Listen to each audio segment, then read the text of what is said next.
வணக்கம்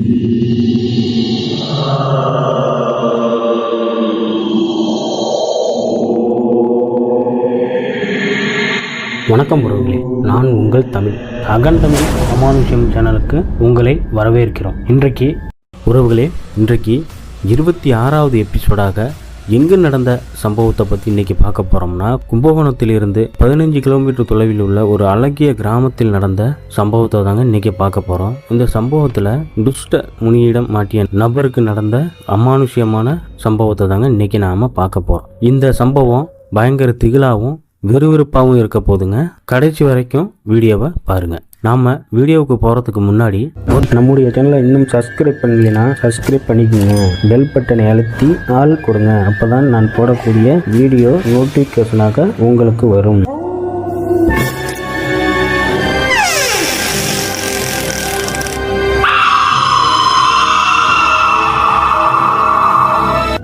நம்ம சேனலை நிறைய பேர் சப்ஸ்கிரைப் பண்ணாமல் தான் பார்த்துட்ருக்கீங்க. கண்டிப்பாக சப்ஸ்கிரைப் பண்ணிடுங்க, லைக் பண்ணிடுங்க. வாங்க வீடியோவுக்கு போகலாம். உறவுகளே, இந்த சம்பவத்தை நம்மள்கிட்ட பகிர்ந்தது யாருன்னு பார்த்தீங்கன்னா, நம்முடைய நண்பர் மோகன் என்கின்ற நமது நண்பர் தாங்க இந்த சம்பவத்தை நம்மள்கிட்ட பகிர்ந்தார். உறவுகளே, யாரெல்லாம் ஸ்கூல் படிக்கும்போது சனி ஞாயிறு லீவில் ஆற்றுக்கு, குளத்துக்கு, ஏரி அந்த மாதிரி இடத்துக்கெல்லாம் போயிட்டு தூண்டில் போட்டு மீன் பிடிக்க போயிருக்கீங்க? அப்படி தாங்க மோகன் ஒரு நாள் லீவில், அதாவது அவர் சின்ன வயசில் ஸ்கூல் படிச்சுட்டு இருக்கும் பொழுது சனி ஞாயிறு லீவில் மீன் பிடிக்க போயிருக்காருங்க. அவங்க கிராமம் எப்படி இருக்குன்னு பார்த்தீங்கன்னா, சுற்றிலையும் நல்ல வயல்வெளிகளுங்க. அவங்க மீன் பிடிக்க ஆற்றுக்கு போகணும்னா, அதாவது அந்த கிராமத்துலேருந்து ஒரு 300 மீட்டர் தொலைவில் தாங்க ஆறு இருக்குது. அந்த ஆற்றுல தாங்க மீன் பிடிக்க போகிறாரு. அந்த போகிற வழி எப்படி இருக்குன்னு பார்த்தீங்கன்னா, ஒத்தையடி பாதை. இந்த சைடும் அந்த சைடும் பார்த்தீங்கன்னா நல்ல காட்டாக தான் இருக்கும். தனியாலாம் போக முடியாது, யாராவது கூட இருந்தால் தான் ஒரு தைரியமாக போகலாம். பகல்லையே அளவுக்கு பயங்கரமாக இருக்கும். ஃபுல்லாகவே மரம் செடி அந்த மாதிரிலாம் இருக்கும். கூட யாராவது துணைக்கு போயிட்டுருக்கணுங்க. அப்படி தாங்க அந்த ஆற்றுக்கு போகிற வழி இருக்குது. அதே மாதிரி மோகனும் அவருடைய நண்பரும் அன்னைக்கு மீன் பிடிக்க போகிறாங்கங்க. காலையிலேயே போனதுனால நல்லா மீன் பிடிக்கிறாங்க. மீன் நிறையா மாட்டுதுங்க அவங்களுக்கு. மீன் பிடிச்ச அந்த சிந்தனையிலேயே நேரம் போனதே தெரியலங்க. நேரம் ஆயிடுச்சுங்க. நல்லா இருட்டுற டைமு. ஆகா, இருட்டிருச்சு, வாட நம்ம போவோம் அப்படின்னு சொல்லிட்டு 2 பேருமே போகிறாங்க வீட்டுக்கு. அவருடைய நண்பர் அவர் வீட்டுக்கு போயிட்டார். மோகன் வீட்டுக்கு போகிறாருங்க. அவங்க அம்மா கிட்ட கொண்டு இந்த மீனை கொடுக்கும்போது ஒரு 2-3 கிலோ இருக்குது. இருந்தோன்னே அவங்க அம்மா என்ன சொல்கிறாங்க, என்ன தம்பி இந்த நேரத்தில் வர்ற, கொஞ்சம் முன்னாடியே வந்துரு, அதெல்லாம் எப்படிப்பட்ட நல்லா காட்டு பகுதியாக இருக்குது, ஆற்று பக்கம்லாம் இவ்வளோ நேரத்தோடலாம் மீன் பிடிச்சிட்டுலாம் வரக்கூடாது, போகக்கூடாது சொல்லி அவரை திட்டியிருக்காருங்க. நீனும் நண்பரும் வரும்போது ஏதாவது பேசிக்கிட்டு வந்தீங்களா, ஏன்னா இன்றைக்கி மீன் நிறையா பிடிச்சிருக்கீங்க, அதே மாதிரி நாளைக்கும் போகலாங்கிற மாதிரி வரும்போது, நாளைக்கு என்னை சீக்கிரமாக எழுப்பு, நம்ம மீன் பிடிக்க போகலாம்ங்கிற மாதிரி ஏதாவது உன் நண்பர்கிட்ட பேசிக்கிட்டு வந்தியா அப்படின்னு கேட்டதுக்கு, இல்லைம்மா அப்படிலாம் எதுவும் பேசிக்கிட்டு வரல, நீ ஏம்மா அப்படின்னு கேட்டதுக்கு அவங்க அம்மா என்ன சொல்லியிருக்காங்க, அது மாதிரி இருட்டுற டைமில் மீன் பிடிச்சி ஆற்று பக்கம் குளத்து பக்கம்லாம் போயிட்டு நம்ம வரும் பொழுது, நாளைக்கு என்ன விடிய காலையில் எழுப்புங்கிற மாதிரிலாம் நம்ம பேசிக்கிட்டு வரக்கூடாது. பேசிக்கிட்டு வந்தால் நம்ம பின்னாடியே துஷ்ட முனி பின்னாடியே வரும், நடு சாமத்தில் உன்னை எழுப்பி அழைச்சிக்கிட்டு போயிடும், அந்த மாதிரிலாம் நீ பேசிகிட்டு வரக்கூடாது. இப்போ தாங்க மோகனோட அம்மா ஒரு சம்பவத்தை மோகனுக்கிட்ட சொல்கிறாங்க. என்னான்னு கேட்டிங்கன்னா, மோகனுடைய தாத்தாவுக்கு நடந்ததாக அவங்க அம்மா சொல்லியிருக்கிறாங்க. அப்போது பார்த்தீங்கன்னா, மோகனுடைய தாத்தாவுக்கு 30 வயது ஆகுதுங்க. திருமணம் நடந்து ஒரு கொஞ்ச நாள் ஆகுதுங்க. அப்போ உள்ள காலகட்டத்துக்கு பார்த்தீங்கன்னா, எங்கே பார்த்தாலுமே நல்ல விவசாய நிலங்கள், ஃபுல் அண்ட் ஃபுல் விவசாயம் தான் பார்த்துக்கிட்டு இருக்கிறாங்க. அப்போ பார்த்தீங்கன்னா, விடிய காலையில் எழுந்திரிச்சு வயலுக்கு போயிட்டு வேலையெல்லாம் முடிச்சுட்டு நேரத்தோடு வந்துடுவாங்க. மறுபடியும் சொந்த வயல் அந்த மாதிரி இருந்துச்சுன்னா சாயந்தரமாக, அதாவது ஈவினிங்கில் போயிட்டு கொஞ்சம் இருக்கிற வேலையெல்லாம் பார்த்துட்டு அந்த மாதிரி தான் வருவாங்க. அப்படி தான் மோகனோட தாத்தாவும் பண்ணிக்கிட்டு இருக்காங்க. அப்படி தான் அன்னைக்கு அவங்க மோகனுடைய தாத்தா என்ன பண்ணுறான்னு பார்த்தீங்கன்னா, துணைக்கு அவங்களுடைய சொந்த விவசாய நிலத்தில் வேலை பார்க்குறாங்க. தண்ணி இறைக்கணுங்கிறதுக்காக தாத்தாவோட நண்பரை ஒருத்தவங்களை அழைச்சிக்கிட்டு போயிட்டு வேலை பார்க்குறாங்க. வேலை பார்த்துட்டு எப்பொழுதுமே காலையிலே போயிடுவாங்க. விடிய காலையில் போயிட்டு மதியானம் கொஞ்சம் ரெஸ்ட் எடுத்துகிட்டு அதே மாதிரி சாயந்தரம் போயிட்டு மறுபடியும் வேலை பார்த்துட்டு நல்லா இருட்டுற டைமில் தான் எப்பொழுதுமே வருவாங்களாம். அதே மாதிரி அன்றைக்கி இருட்டுற டைமில் அப்படியே அந்த பாதையில் இருக்கும்போது அவங்க தாத்தாவும் அவருடைய நண்பரும் பேசிட்டு வந்துட்டுருக்காங்க. என்ன பேசுகிறாங்கன்னு பார்த்தீங்கன்னா, இன்றைக்கி தண்ணி பாய்ச்ச வேண்டியது கொஞ்சம் தான் பாய்ச்சிருக்கோம், நாளைக்கு கொஞ்சம் நிறையா தண்ணி பாய்ச்சணும், நம்ம எப்பொழுதும் மாதிரி காலையிலேயே நம்ம போயிடுவோம். இன்றைக்கி நான் வேலை பார்த்ததில் எனக்கு கொஞ்சம் டயர்டாக இருக்கும், அதனால் நான் ஏந்திரிக்கணும் என்னான்னு தெரியாது, நீ ஏந்திரிச்சிட்டேன்னா டக்குன்னு வந்து என்னை வந்து எழுப்புங்கிற மாதிரி சொல்லிக்கிட்டு அப்படியே பேசிக்கிட்டே போயிட்டுருக்காங்க. அவங்க கிராமம் வந்துருச்சு. எப்பொழுதும் மாதிரி வீட்டுக்கு போயிட்டார். வீட்டில் போயிட்டு நல்லா சாப்பிட்டுட்டு படுத்துட்டாங்க. நல்லா தூங்கிட்டு இருக்காங்க. தூங்கிட்டு இருக்கும்போது வந்து அவருடைய நண்பர் வந்து எழுப்புறாருங்க. இவருக்கு டக்குன்னு ஏந்திரிச்சு, என்னடா அது இப்போ தான் வந்து நம்ம படுத்த மாதிரி இருக்குது, அதுக்குள்ளே வந்து விடிஞ்சிருச்சா, சரி நம்ம களைப்பில் நல்லா தூங்கிட்டு இருக்கோம், அதனால் நம்மளுக்கு வந்து நேரம் போனதே தெரியல, சரி இந்த வரேன்டா அப்படின்னு சொல்லிட்டு கையில் எப்பொழுதுமே ஒரு கை தடி ஒன்று வச்சுருப்பார். அவருக்கு அந்த தலைப்பாங்கெல்லாம் கட்டிவாங்களே, முண்டாசு, அந்த துண்டுலாம் எடுத்துக்கிட்டு போகிறாங்க. 2 பேரும் பேசிக்கிட்டு போகிறாங்க. எப்படி போகிறாங்கன்னு பார்த்தீங்கன்னா, அவர் நண்பர் வந்து எப்பொழுதுமே சேர்ந்து தான் வருவார். இப்போ நான் அன்னைக்கு பார்த்தீங்கன்னா முன்னாடி போயிட்டே இருக்காருங்க. இவரும் பின்னாடி போய் பேசிக்கிட்டே போயிட்டுருக்காரு. என்னடா நீ பட்டிக்க முன்னாடி விறுவிறுன்னு போயிட்டே இருக்க, நில்லு என் கூட சேர்ந்து வா, என்ன இன்றைக்கி அதிசயமாக இந்த மாதிரி முன்னாடி விறுவிறுன்னு போயிட்டுருக்க, சரி நில்லு நானும் வர்றேன் அன்ட்டு இவரு கொஞ்சம் வேகமாக நடந்து ஆரம்பித்தா அவர் கொஞ்சம் வேகமாகவே நடந்து போயிட்டுருக்காருங்க. இவருக்கு என்னடா இப்படி வித்தியாசமாக நடந்துக்கிறானே, சரி நம்ம போயிட்டு வேலை பார்ப்போம்ன்ட்டு அவருக்கு எதுவும் தோணலை. நேராக வயலுக்கு போயிட்டாங்க. எப்படி தண்ணி பாய்ச்சுறது எப்படின்னு பார்த்தீங்கன்னா, ஏத்தம் போட்டு தண்ணி இறைக்கணும். தாத்தா காலத்துலலாம் மோட்டாரு அந்த மாதிரிலாம் வசதிகள் அந்த மாதிரிலாம் எதுவும் கிடையாது. ஏத்தம் போட்டு தண்ணி இறைக்கணுங்கிறதுனால 2 ஆள் தேவைப்படுமா, அதனால தான் 2 ஆள் போயிட்டுருக்காங்க. போயிட்டு இவங்க மோகனோட தாத்தா என்ன சொல்கிறாருன்னு பார்த்தீங்கன்னா, நீ போயிட்டு ஏத்தம் போட்டு தண்ணியை இறைச்சி விடு, நான் போயிட்டு மடையெல்லாம் திறந்து விட்றேன்ங்கிற மாதிரி சொல்லிட்டு போகிறாருங்க. மடை திறக்கிறதுனா என்னன்னு பார்த்தீங்கன்னா, இன்னொரு வயல்லேருந்து, அதாவது வந்து வயலில் பாத்தியாக செஞ்சு வச்சுருப்பாங்க. இந்த ஒரு வயலில் தண்ணி ஃபுல்லாகிடுச்சுன்னா இன்னொரு வயலுக்கு மாற்றி அதை தான் வந்து மடை திறக்கிறது அப்படின்னு சொல்லுவாங்க. நீ தண்ணியை ஃபுல்லாகவே திறந்து விடு, நான் போயிட்டு மடை திறந்து விட்றேன்ங்கிற மாதிரி அந்த மம்புட்டி அதெல்லாம் எடுத்துக்கிட்டு ஏத்தம் இறக்குறதுலேருந்து கொஞ்சம் தூரத்தில் இந்த மடையை அடைச்சிட்ருக்காருங்க. அப்போ ஒரு ஏத்தம் இறச்சி தண்ணி எப்படி வருதுன்னு பார்த்தீங்கன்னா, அதாவது வந்து கட்டுக்கடங்காமல் வருது. இவ்வளோ தண்ணி ஒரு ஆள் வந்து ஏத்தம் இறச்சி ஊற்றுனா இந்த அளவுக்கு தண்ணி வந்து அவ்வளோ போர்ஸாகவும் வராதாங்க, ஏதோ கொஞ்சமாக அப்படியே கொஞ்சம் கொஞ்சமாக தான் வரும். அன்றைக்கி பார்த்திங்கன்னா தண்ணி அப்படியே ரொம்ப பயங்கரமாக, ஏதாவது ஒரு மோட்ரு போட்டு தண்ணி விட்டால் எவ்வளோ ஃபாஸ்ட்டாக வருமோ அந்த மாதிரி ஃபாஸ்ட்டாக வந்துட்டுருக்குங்க. இவருக்கு ஒரே ஆச்சரியம், என்னடா இது என்றைக்கும் இல்லாமல் இப்படி தண்ணி பாய்ச்சுறானே, அதுவும் ஒண்டியாலாம் நம்ம 2 பேர் இருந்தாலும் இவ்வளோ தண்ணி பாய்ச்ச முடியாது, இப்படி பாய்ச்சுறானேன்னு சொல்லிட்டு ஆச்சரியம் தாங்க முடியலங்க அவருக்கு. மறுபடியும் ஒரு மடையை அடைச்சிட்டு இன்னொரு மடை அடைச்சிட்டு அப்படியே அந்த வயலை சுற்றி தான் அந்த மடையெல்லாம் அடைச்சி அப்படியே வருவாங்க. அப்படியே இன்னொரு பக்கம் வரும்பொழுது என்னடா இவ்வளோ ஃபாஸ்ட்டாக தண்ணி வருது, ஏன்னா மடை ஒரு அடைக்கிறத வந்து உடச்சிக்கிட்டு போயிடுது, அந்த அளவுக்கு போர்ஸாக தண்ணி வந்துட்டுருக்கு. என்னடா இது பெரிய ஆச்சரியமாக இருக்குன்னு சொல்லிட்டு தூரத்தில் நின்று பார்க்குறாரு. அவர் தண்ணி பாய்ச்சிற விதமே வித்தியாசமாக இருக்குங்க. நிற்கிற மாதிரி தான் இருக்குது, ஆனால் அந்த ஏத்தம் ஒன்றையும் ஏறி இறங்குதுங்க. என்னடா இது நம்ம தூரத்துலேருந்து பார்க்குறதுனால அப்படி தெரியுது, ஏன்னா நிலவு வெளிச்சம் அந்த அளவுக்குலாம் ரொம்ப பவராலாம் தெரியல அந்த அவங்களுக்கு, இப்படி லைட்டாக தெரியுது.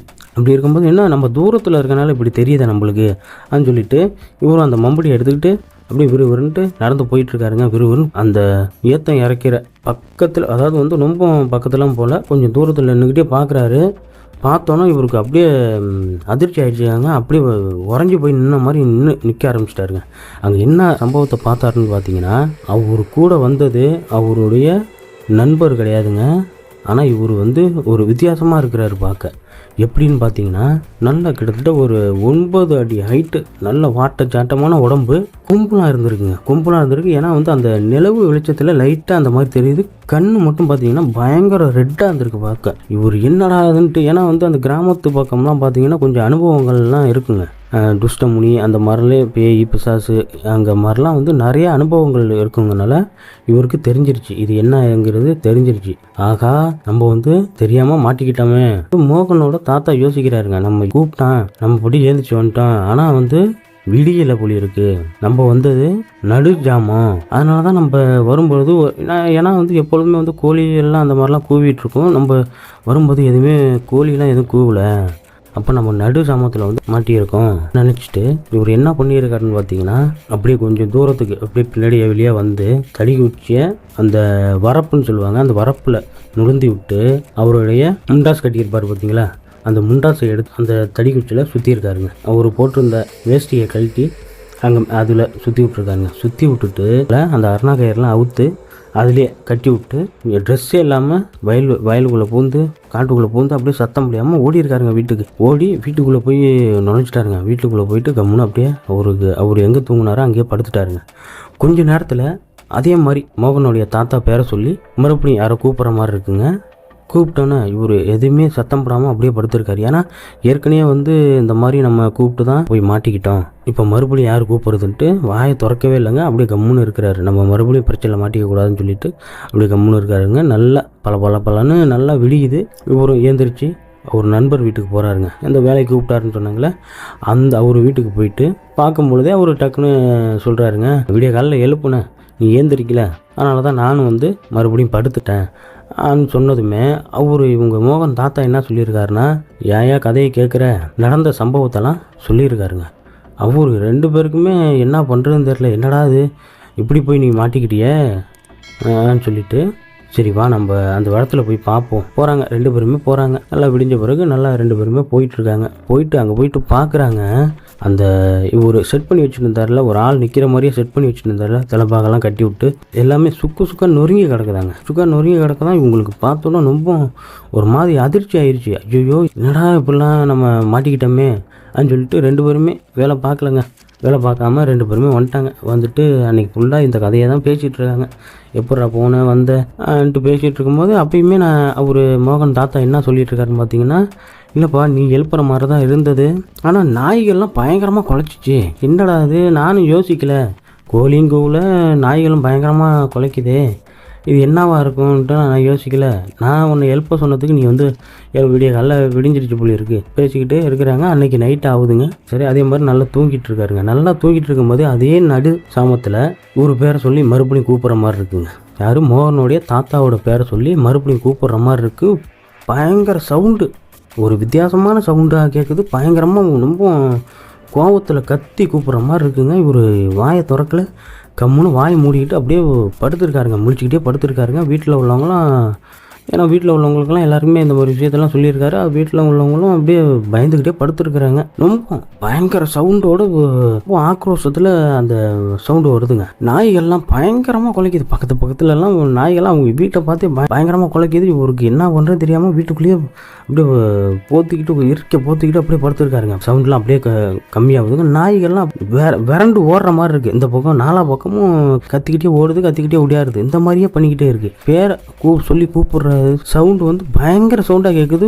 இன்னொரு வித்தியாசமான சவுண்டும் கேட்குது. இதெல்லாம் காலை வாங்கிட்டு அப்படியே படுத்துருக்காருங்க. அப்புறம் கொஞ்சம் நேரம் அப்படியே அமைதியாகுதுங்க. இவங்க வீட்டுக்கு எய்த்த மாதிரி தான் இவங்க ஆடு மாடுலாம் வச்சுருக்குறாங்க. அந்த ஆடு மாடெல்லாம் ஒரு கொட்டாய் மாதிரி போட்டு, அந்த ஆட்டு கொட்டாய் போட்டு அந்த ஆடு மாடெல்லாம் அதுக்குள்ளே தான் அடைச்சி வச்சுருக்காங்க. ஆட்டு கொட்டாயில் பயங்கர சவுண்டு கேட்குது. ஆடுகள்லாம் மிரண்டு ஓடுற மாடுலாம் பயங்கரமாக மிரண்டுற மாதிரி சவுண்டு கேட்குது.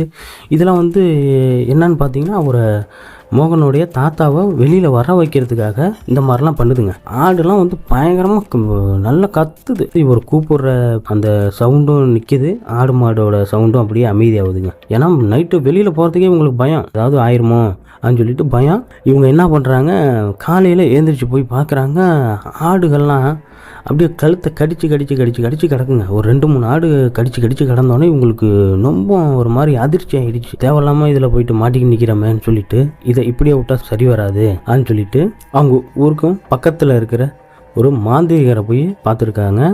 நடந்ததை எல்லாமே சொல்லியிருக்காருங்க மோகனோட தாத்தா. அப்படி சொல்லும் பொழுது அவர் சில விஷயங்கள்லாம் சொல்லிட்டு, இது ஒரு துஷ்டமுனி எப்படின்னா, காட்டுப்பகுதியில் அந்த மாதிரி தான் மரத்தில் ஏதாவது ஒரு மரத்தில் இருக்கும். நீ வரும்பொழுது இந்த மாதிரி நீ பேசிக்கிட்டு வந்திருப்ப, உன்னை கூட்டிகிட்டு போகிறதுக்காக நைட்டு வந்திருக்கு. அதுக்கு இரத்தப்பலி கொடுத்தால் மட்டும்தான் அது இதை விட்டு போகும்ங்கிற மாதிரி. அதுவும் இல்லாமல் சில பல பூஜைகள்லாம் செஞ்சு இரத்தப்பலி கொடுக்கணுங்கிற மாதிரி சொன்னோன்னே, சரி அந்த மாதிரி செஞ்சிடலாம்யா சொல்லிட்டு அன்றைக்கி இரவு மாந்திரிகரை அழைச்சிக்கிட்டு அவங்க ஊர் எல்லையில் உள்ள ஒரு பகுதியில் போயிட்டு பூஜை போடுறாங்க. அவங்க கிராமத்தில், ஏன்னா அந்த கிராமத்துலேருந்து கொஞ்சம் தூரம் தான் அவங்க எல்லை பகுதிங்கிறனால கிராமத்தில் என்ன சவுண்டு கேட்டாலுமே கேட்குங்க. நாய்கள்லாம் என்றைக்குமே இல்லாமல் இன்றைக்கி பயங்கர சவுண்டோடு கத்துது, ஓடுது, உடையாருது. அந்த மாதிரி கத்துனோன்னே ஒரு மாந்திரிகை சொல்ல ஆரம்பிச்சிட்டாருங்க. உங்கள் கிராமத்துக்கு அந்த துஷ்ட முனி போயிடுச்சு அப்படின்னு சொல்லிட்டு, அதாவது வந்து மோகனோட தாத்தாவும் அங்கே தான் இருக்காரு. நிறையா மந்திரங்கள்லாம் பயங்கரமாக சொல்கிறாரு. ஒரு வித்தியாசமான சவுண்டு, ஒரு அலற மாதிரி சவுண்டு அப்படி பயங்கரமாக கேட்குதுங்க. அலற மாதிரி சவுண்டு கேட்டோன்னே மோகனுடைய தாத்தா எல்லாருமே வந்து ரொம்ப அரண்டு போய் உட்காந்துருக்காரு. ஏன்னா இந்த விஷயம் வந்து அந்த கிராமத்துக்கு ஃபுல்லாகவே தெரிஞ்சிருச்சு. கிராமத்தில் கொஞ்சம் பேர் வந்து பார்த்திங்கன்னா இவர் கூட வந்து இருக்கிறாங்க. எல்லாருமே அவங்கவுங்க வீட்டில் பூட்டிக்கிட்டு இருக்கிறாங்க. இந்த அலற சவுண்டை கேட்டோன்னே எல்லாம் பயந்து போயிட்டு எல்லாரும் பூட்டிக்கிட்டு வெளியில் யாருமே வரலாங்க. இவங்களும் ஒரு மாந்திரிகை கூட இருக்கிறவரும் பயந்து போய் உட்காந்துருக்குறாங்க. அலற சவுண்டு பயங்கரமாக கேட்குது. ஒரு மாந்திரிகர் வந்து பார்த்திங்கன்னா விடாமல் மந்திரம் சொல்லிக்கிட்டே இருக்காருங்க. ஆடும் ஒரு கோழியும் வெட்பாட்டி வச்சு பயங்கர மந்திரம்லாம் சொல்ல பயங்கரமான சவுண்டாக கேட்குதுங்க. பயங்கரமாக அலறிக்கிட்டு வர்ற மாதிரி சவுண்டு கேட்குது. ஏன்னா வந்து அந்த மந்திரம் வந்து இங்கே கூப்பிட்ற மாதிரி ஒரு மந்திரம் பண்ணிகிட்டு இருக்கிறதுனால முனி வந்து ஆக்ரோஷமாக வர்றது வந்து பயங்கர சவுண்டாக கேட்குது. வித்தியாசமான ஒரு சவுண்டாகவும் கேட்குது. துஷ்ட முனி வரும் பொழுது பார்த்திங்கன்னா பயங்கரமான புயல் காற்று மாதிரி அடிச்சிருக்குங்க. காற்றுலாம் பயங்கரமாக அடிக்கிறது. சுழல் காற்று மாதிரி அடித்து வந்து சுழலில் சுற்றிக்கிட்டே இருக்குங்க. டக்குன்னு அந்த கோழியையும் ஆட்டையும் வெட்டி அந்த சுழலில் தூக்கி போடுறாங்க. தூக்கி போனோன்னே வந்து அங்கேயும் தெறிக்க ஆரம்பிக்கிறீங்க. அந்த ரத்தம் தெறிச்சிட்டு இருக்கும்போதே அந்த சுழல் மாதிரி வந்த அந்த காற்றுன்னு பார்த்தீங்கன்னா திரும்பி அப்படியே வந்த திசையை நோக்கி ரிட்டர்ன் போயிடுச்சுங்க. போனதுமே அப்படி அந்த இடமே வந்து பயங்கர அமைதியாகுதுங்க. மாந்திரிகர் என்ன சொல்கிறாரு, உனக்கு வந்த பிரச்சனை முடிஞ்சிருச்சு, பலி கொடுத்ததை அதை ஏற்றுக்கிட்டு போயிடுச்சு, இதுக்கப்புறம் உனக்கு எந்த ஒரு பிரச்சனையும் இல்லை ஆன்னு சொல்லிட்டு கொஞ்சம் அந்த ரத்தத்தை எடுத்து நெத்தியில் வச்சு பூசிக்கிட்டு அதுக்கப்புறம் வீட்டுக்கு வந்திருக்கிறாங்க. வீட்டுக்கு வந்த பிறகு அதுக்கப்புறம் அவருக்கும் மக்கிய நாள்லாம் பார்த்தீங்கன்னா யாரும் கூப்பிட்ற மாதிரிலாம் எதுவும் தெரியல. நல்லா நிம்மதி ஆகிட்டாங்க. எந்த ஒரு பிரச்சனையும் இல்லாமல் நல்லபடியாக போயிடுச்சுங்க. அதுக்கப்புறம் ரெகுலராகவே அவர் வேலைக்கு போயிட்டு தான் இருந்திருக்கிறாங்க. இந்த சம்பவத்தை மோகனுடைய அம்மா வந்து ஒரு 3 வயசு குழந்தையாக இருந்திருக்கிறாங்க. இவங்க வளர்ந்த பிறகு இந்த மாதிரிலாம் நடந்துச்சுமாங்கிற மாதிரி மோகனுடைய தாத்தா அவங்க அம்மா கிட்ட சொல்லி முடிச்சிருக்காருங்க. மோகன் வந்து மீன் பிடிக்க போனதுனால இரவு நெருங்கும் பொழுது நேரத்தோடு வந்துடணும். இந்த மாதிரி லேட்டாக வந்தேன்னா, அதாவது வந்து இருட்டி போகிற டைமில் வந்தேன்னா எதுவும் பேசாமல் கம்முன்னு வந்துடும். நம்ம பின்னாடியே முனி வந்து இருந்துக்கிட்டு நடு சாமத்தில் ஒன்று அழைச்சிட்டு போயிட்டு ரத்தத்தை குடிச்சிடும் மாதிரி மோகன்கிட்ட இந்த சம்பவத்தை சொல்லி முடிச்சாருங்க. மோகன் வந்து நம்மள்கிட்ட இந்த சம்பவத்தை பகிர்ந்தாருங்க. அவருக்கு ஒரு நன்றியை சொல்லிக்கலாங்க. இந்த சம்பவம் எப்படி இருந்துச்சுன்னு கமெண்ட் பாக்ஸில் பதிவிடுங்க. இந்த சம்பவம் உங்களுக்கு பிடிச்சிருந்துச்சுன்னா லைக் பண்ணுங்க, ஷேர் பண்ணுங்க, மறக்காம சப்ஸ்கிரைப் பண்ணிருங்க. இதுபோல இன்னொரு அமானுஷ்ய திகில் சம்பவத்தில் சந்திக்கும் வரை உங்களிடமிருந்து விடைபெறுவது நான் உங்கள் தமிழ். நன்றி உறவுகளே.